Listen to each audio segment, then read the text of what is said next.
Welcome back. Friday, May 22nd, 2026. I am Seth Leibsohn. Ralph Waldo Emerson said routines are the conditions of sanity, and thus we keep with our routine so that we can stay sane.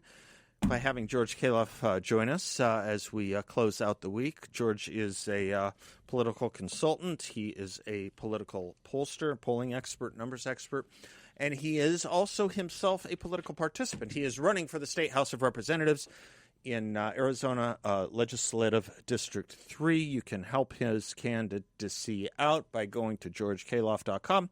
Khalaf is Khalaf. Good to see you, man. Good seeing you. I have to say, you start off with Ralph Waldo Emerson. I feel like the only thing I knew about him, and I hope this is actually attributable to him, is that he was jailed for not paying the poll tax. Is that right? Well, yes, he did not pay the tax that was supporting the the Mexican War. Right? Yeah, there was something like that. That's the only thing I know about him. This is a new quote. So there you go. Or was he in jail? Did he go to jail, or was it Thoreau? David, help me. Thoreau went to jail over this. Oh, you know right? what? I may have. And Emerson visited him. I think I may have. And Thoreau said. He said to Thoreau, "Why are you in jail?" And Thoreau said, "The question is, why aren't you?" I think that's the way it went. But you're picking at cobwebs here. This is. If I'm picking at cobwebs with you, you can imagine how many cobwebs there are for me. People all over the 101 and 51 are slamming their cars because both of us or one of us has it massively right, and one of us or both of us have it massively wrong. Do you have any info on this? It looks like Thoreau spent the night in jail. Okay, and Emerson visited him. Yes. And okay. All right. All right. Well, at least so there you go. The magic Google machine it's a team effort here. We'll get it is. It's a team This effort. is a trivia as a team effort. Why shouldn't this be a team Every effort? trivia contest I'm in has been a team effort. Yes. Exactly. Three things. This is your idea. I regret the moment I uttered The moment this idea. this left your mouth, you knew you had created a runaway train. You said we should play three things I don't know about you. Well, we'll think about it. We'll hold off on it for a moment. Big week in political news. All kinds of stuff having to do, obviously, with the primaries. The Thomas Massie thing for Republicans, I think, is probably the biggest story on the Republicans. But the Democrats had an awful, lousy week, as far as I can tell. Everyone's talking about the autopsy from the DNC, which is its own thing. But there was a big poll in the New York Times yesterday that got a lot that didn't get as much attention, I think, because of the release of the autopsy. Looked pretty bad for the Democrats as far as I don't know if even you saw it, but it showed over and over again that likely Democratic voters want the party to moderate on several issues and in the aggregate. And I keep looking at this and I keep thinking there is no leadership in the Democratic Party that shows any interest in moderating, not on crime, not on immigration, not on transgender, not on any of the things that, by the way, the autopsy didn't discuss at all in 192 pages. The other thing I want to lay out is there are some weird Democrats, it turns out. I mean, weird is the understatement. You have a congressional candidate on the Democratic Party in Pennsylvania who thinks the Bondi terrorist attack was a false flag operation. You have a Democratic candidate in Texas in the San Antonio area who wants to put Zionists in prison and castrate them. You have Graham Plattner's media footprint showing more and more worse and worse things, as if it wasn't bad enough that he had a Nazi tattoo, as if it wasn't enough that he was blaming women for rape. He's now saying that American soldiers deserve to die in war, certain of them. I think this party has a lot of problems, George. Look, it should tell you anything, if anyone knows anything about autopsies. Usually it doesn't happen 16 months, 17, so 18, 19 months after the date of the event, in this scenario, the election. We are in May of 2026, and the autopsy for November of 2024 just came out. Right. 192 pages, which, by the way, immediately was ripped apart by Democrats, by former Kamala people and Biden people and what have you. Chairman of the DNC himself. You know why? Because, you know why it took this long? It's because they can't actually agree what happened. Right. They don't have consensus. They are absolutely at war between their, intense progressive wing, which is the majority of people, and the remnants of the moderate and the third way, which you and I have talked about. Maybe some of the donor class too, perhaps. Donor class. And this is the other problem, that no matter what is said about Republicans and numbers and chances and where the president's at and gas prices and all of that, the Democratic Party favorability as a party, as an institution nationally, is 40 points underwater. Yeah, and so it's not like their brand is. It's not like people are looking at this like, okay, man, I'm frustrated with the Republican Party. Let's say if you're an independent, you're thinking this, but you're like, man, I love Democrats. No, you're not saying that at all. They have tons of anxiety. Like the Democrats, fundamentally, let's ask this question, and I'm very curious as a challenge, mental challenge for ourselves. What have they fundamentally changed / fixed from the 4 years of Biden to today that would be more appealing to independents or to these more moderate voters? I think is there anything? I think that's the key question. They have, if anything, shredded any facade of moderacy, which I guess is what Biden was. They've shedded that, and other than that, no. I think that's really interesting the way you put it. But you put your finger on the thing that I'm glad you put it on. I think you did, because for everyone that's saying this is going to be a really tough year for us at the House of Representatives, I'm looking at the aggregate polling at RCP, and the Democratic Party, the generic ballots at about 7.1 plus. They're up 7. Now this, when gas prices are sky high or much higher than anyone feels good about, and a lot of people are complaining about, where Donald Trump is in a military campaign that every newspaper says is going awfully. I don't, but every newspaper and media outlet is. And where people are generally dissatisfied with the economy even beyond gas prices. And all they have is 7 points, and with some polling showing 2 points. And the gas prices, I think, are going to get better. I am not panicked.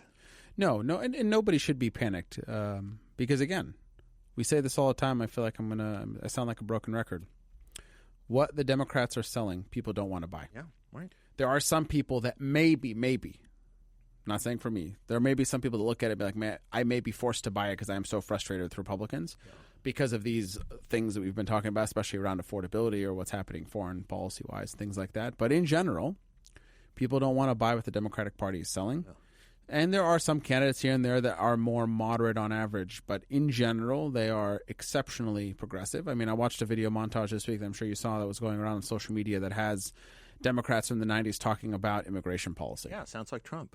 And about how we have to secure the border and illegal aliens, not just in terms of different nomenclature, but completely night and day. Look, I understand people change their thought processes over time, but this is these are 50 and 60 and 70-year-olds who are changing their minds. Yeah. I mean, these are all. I mean, it was Bill Clinton, it was Joe Biden, it was Chuck Schumer, right. Multiple people that are in power or still have some amount of clout in the Democratic Party have dramatically changed their positions on a policy that the fundamentals are still very similar to where they were in the 90s. We still have people coming over our borders, and the Republican Party is against it, and now all of a sudden the Democratic Party doesn't care about laws. That's right. Because their base has told them that they're not allowed to care about those laws. So the Democrats have a problem, and it's called the Democrats. I agree with that. By the way, that 192-page autopsy, not one word, the word crime was nowhere to be found. Nowhere. Nothing about it. It just doesn't even mention the word. Illegal immigration is only mentioned twice, and not in any way as to what their position on it was, only to say that Kamala Harris was known as the border czar wrongfully. And what was the other issue I thought got short? Oh, they didn't mention the transgender issue at all either. Of course. What are they supposed to say about it? That we support it and the majority of people don't agree with us? If you're going to autopsy your death at the point, and you realize what the American people were kind of criticizing you for being out of touch with the American people for, and we do know that Donald Trump's most effective ad was on that issue. You don't put a paragraph in there? A dissenting voice? Think about this. What's easier? What's easier for the progressive consulting class to keep the gravy train going? Is it easier to blame yourselves and say that we need to fix things, or is it easier to blame your opponent? They've been trying to, their entire talking point. How many times did you and I talk about this in the lead up to 2024? Their entire narrative was, I don't like Donald Trump. That's what the Democrats have been saying. That's all that they have. You can't run a country on not liking a human being. Right. You have to run a country on ideals and policies, and their policies are out of step with the average American. So what can they do? All they can do is continue to deflect. Yeah, I think that's a really good summarization. I love your construction of this question, though. what have they done differently from Joe Biden? All they've done is shedded the gossamer of moderacy. That's all they've done. That's it. George Khalaf is my guest. GeorgeKhalaf.com is his website. He is running for State House of Representatives. State House of Representatives in LD3. We'll talk about that and more politics when we come right back.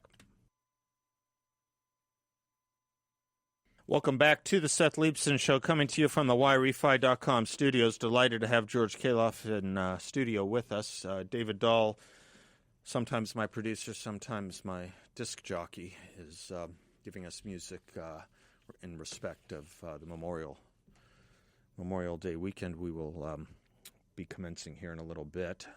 You doing anything special for Memorial Day weekend, George? Special, I mean, spending time with family. I'm going to go to a handful of things within the district on Memorial Day itself. It is important, and I was going to save it to the end, but you brought it up. There was something that I was reminded of in my early 20s when I mistakenly, and the person was correct in correcting me, using the word Happy Memorial Day or celebration, right? Not at all. Right. This is a very, very somber, and I've already started teaching our two older boys about this, that there's a difference between Veterans Day and Memorial Day. Yes. Memorial Day is very specific to pay our respects to those that paid the ultimate sacrifice, and we owe them an immeasurable debt of gratitude. And this should be bipartisan, nonpartisan. This should be in the very essence of our Americanism, and our flag are those men and women who gave their lives, because we wouldn't be here if it weren't from them. And from the beginning and the founding of our nation, especially, every year we should honor them, but especially in our 250th year, there's an intensity that I feel to honor them in a way that I can't actually express in words, because of how grateful I am that so many men and women who came before us laid their lives on the line for this nation, and we won't be able to thank them other than honoring them yearly and honoring them in our hearts and pledging our allegiance to this flag and visiting places like the Tomb of the Unknown Soldier and Arlington National Cemetery and participating in events that are somber, because they should be, in our remembrance of them. And I think that is very important, and we should not lose sight of that. This is not about barbecues in the beginning of summer. I love summer, but this weekend and that day should be about remembering that and teaching our children. And I want to be very intentional about that this weekend. Brianna and I will. Teaching our children about what that actually means and about patriotism and all that it's connected to that. Yeah, it's not July 4th. You're right. And that was very articulate how you put all that. I don't think I've been as articulate as you just were on this. So well said and needed to be said. I've been thinking a lot and talking a lot about this being our 250th anniversary.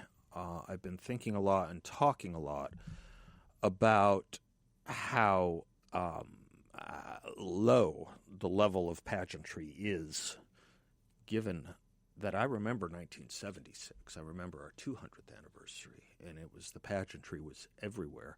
Well, this should be even bigger. It's another 50 years, We got another 50 years out of this thing.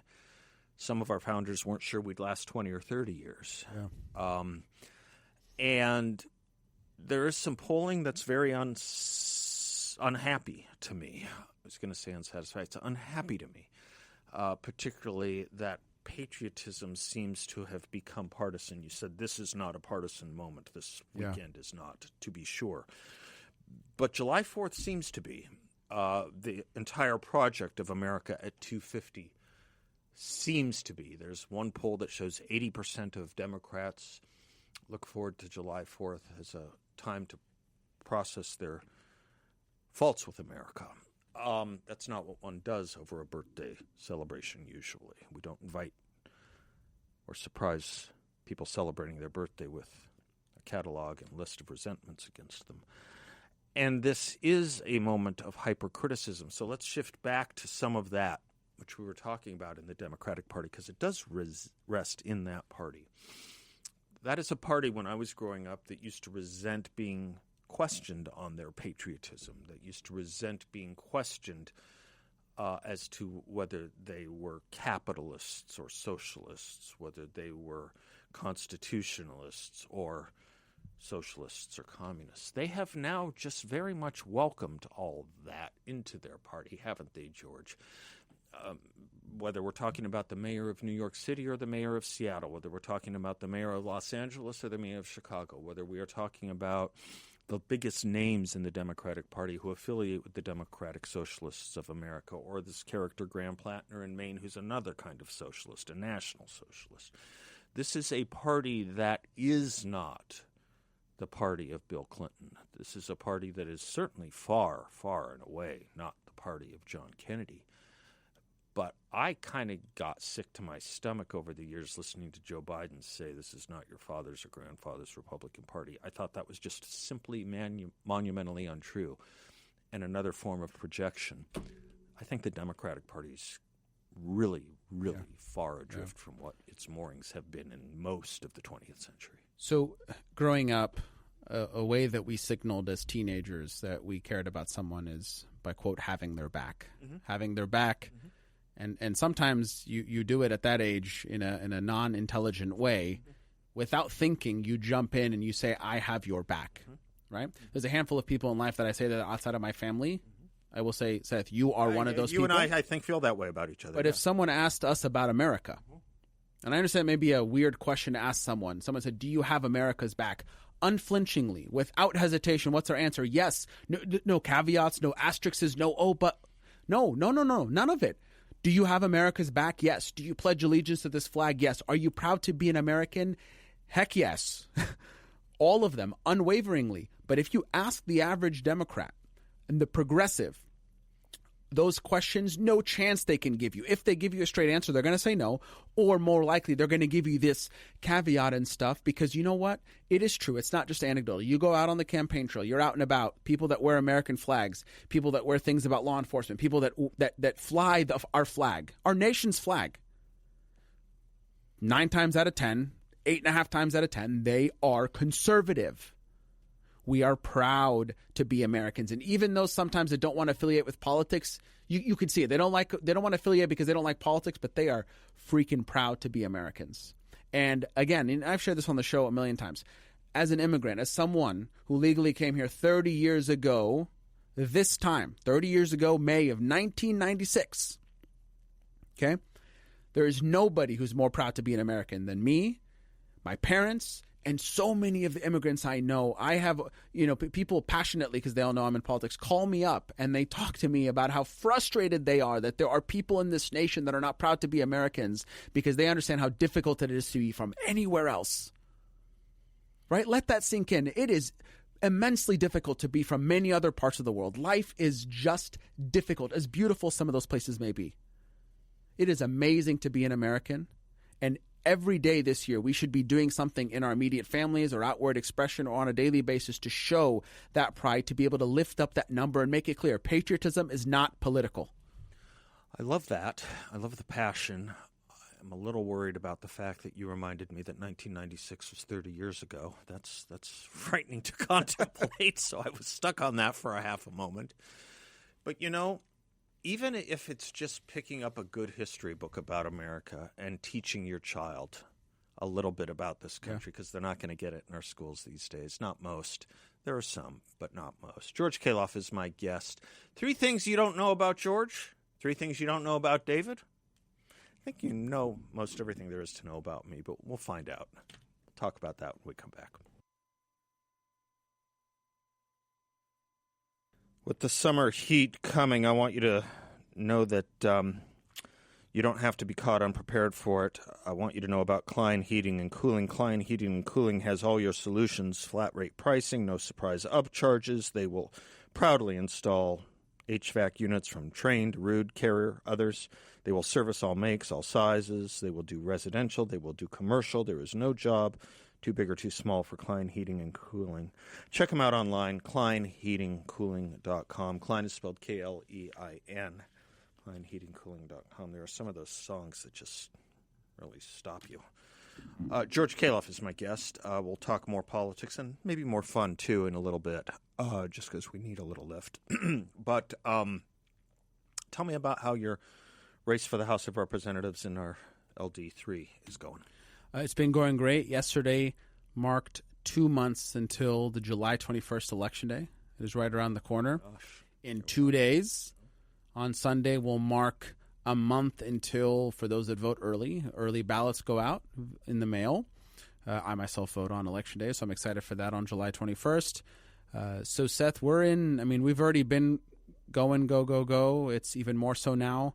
The most, and I've said some version of this, the most fun thing I've truly found is when I'm able to attend events that, yes, they're political in the sense of like, they're somewhat political in nature, but they're not the typical political event. And I just get to go up to random people, introduce myself, shake their hands. I'd say 99, 98 out of 100, it's a very, very positive conversation. People want to know more about me. They ask me questions. They dig in. Even if they do it in an intense way, I don't mind. A couple of instances, maybe they're less than kind when they realize that I'm a conservative. The vast majority of people that I come across are very conservative in District 3. But yesterday there was a gentleman who found it offensive that I had the word conservative on my name tag. But he didn't know anything about me, mind you. He just was offended that I was conservative because then he insinuated that means that I support Donald Trump, which of course I do. And so he cut the conversation off. Very conservative part of the district, by the way. It's in Cave Creek. So I was a little surprised by that. But 98 times out of 100, you have great conversations and you just get to know people. And people are genuinely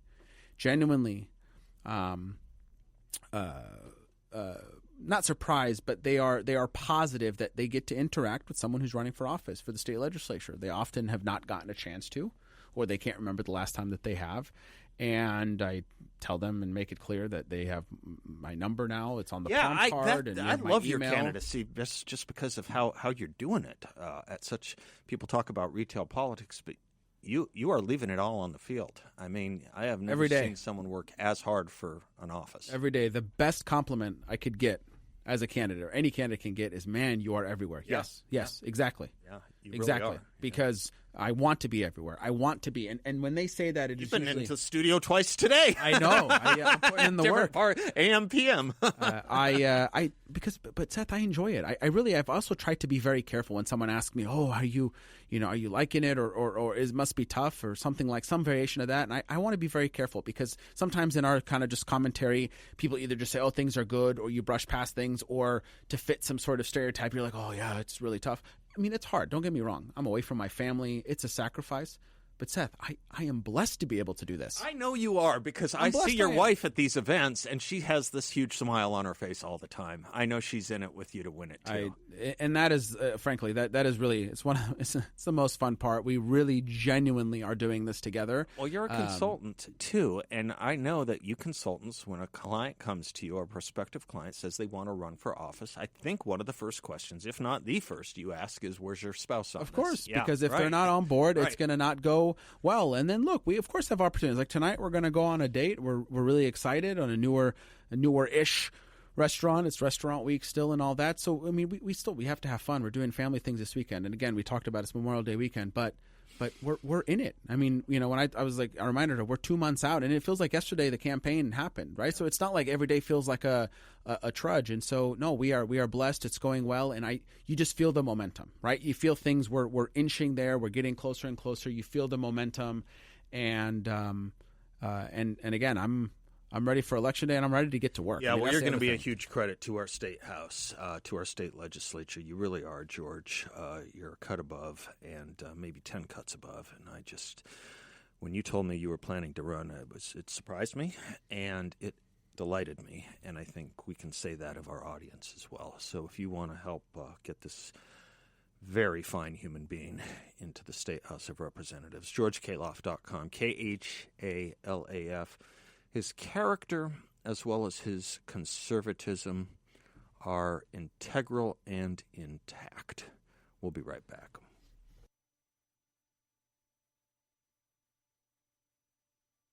This is new to me. Nice.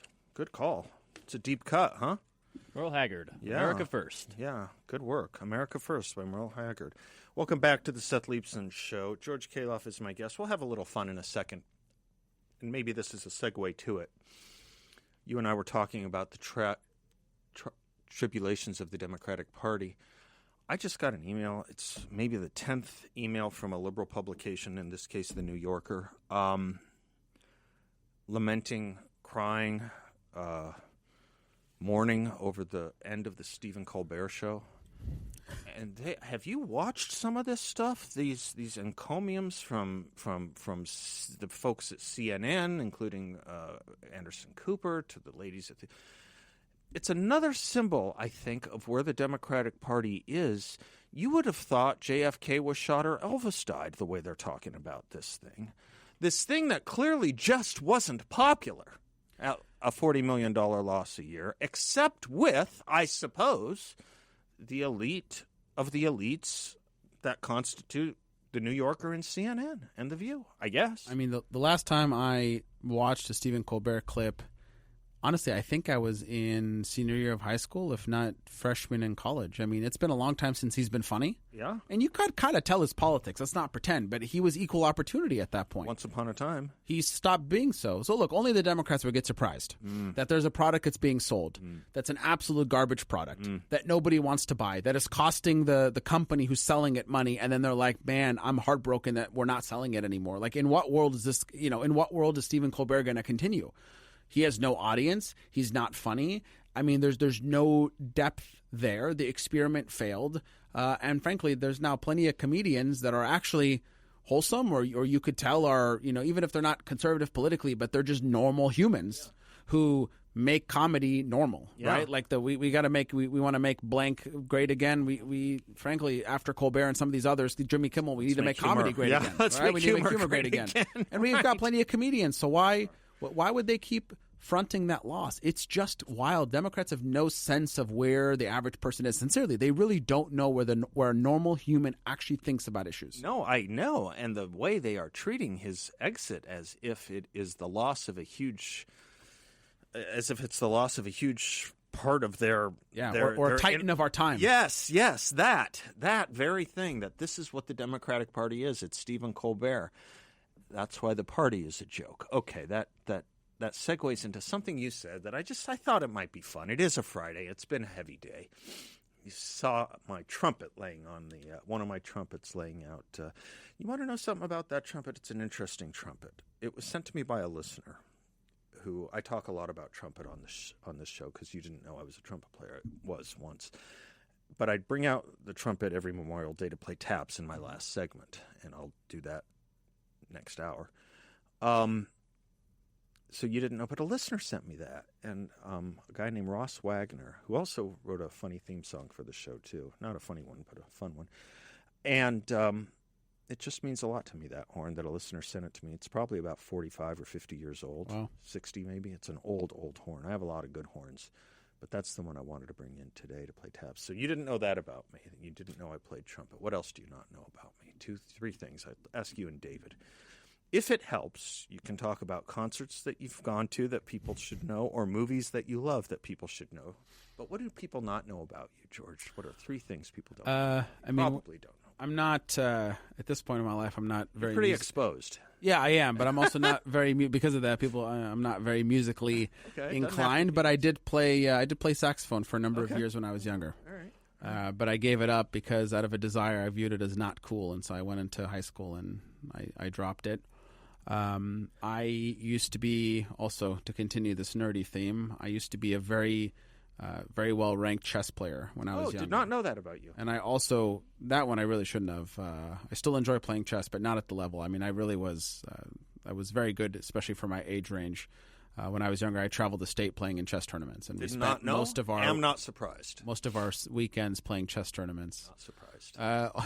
As a quick aside, we spent also most of our weekends getting lost on our way to chess tournaments because my father would print out MapQuest maps, wouldn't be able to get to where he was going. Or one time he printed out a MapQuest map for a school in far north Phoenix when we were supposed to go to the far west valley. So that was a fun day. I love and then the third thing... Give me a favorite movie if you want. Oh, boy.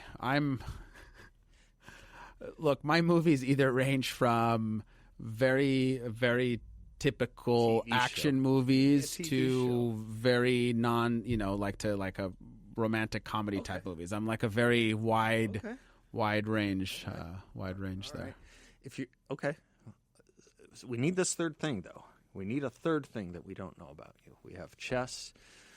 We have saxophone. What's Are you a good cook?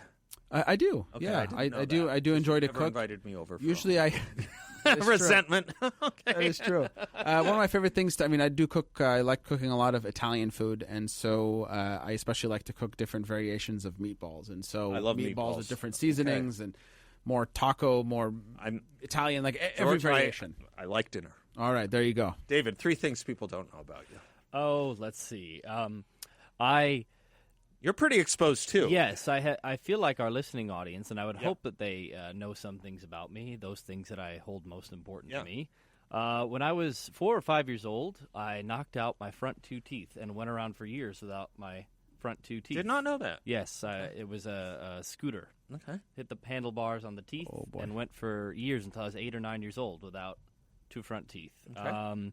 I dislike cereal, vehemently dislike it. If I'm know having breakfast, I need to have eggs or a savory thing. I don't like cereal, sugary, non-sugary, fiber, nothing. Don't like it. Interesting. And in the spirit of music, I grew up taking piano lessons. Didn't do so great at that, or didn't really appreciate it. But when I got involved in high school and at university, I took vocal lessons and was pretty heavily involved in musical theater.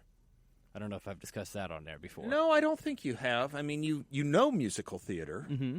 and you're really good at knowing Broadway musical theater, Broadway songs and shows. But I guess I didn't know that you were in it. Yes, I was Curly, the lead role in Oklahoma. Yeah. I participated in Mary Poppins musical. What were you in Mary Poppins? I was.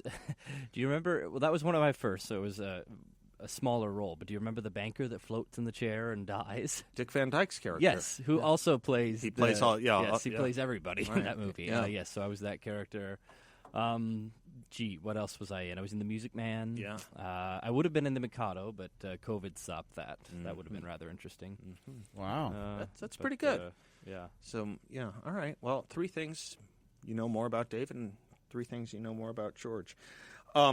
Fantastic. Does your wife like to cook too? She does. She's a very good cook. The big difference between us is that Brianna will really follow recipes, and I just throw things together. Yeah, I'm with you. We cook very differently. She's an amazing cook. Yeah, She's only made, story for another time, she's only made 1 or 2 things in our entire time together and I still ate them, but they they were not great. Okay, hopefully she's not listening. It's okay. She knows the stories. She knows. All right, we'll take a quick break. We'll be right back.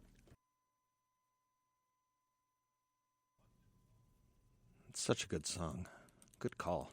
Welcome back to the Seth Leibsohn Show. George Khalaf has been my guest. I guess I've probably been to at least half a dozen or more of your campaign events, probably more, and heard your stump speech many, many times.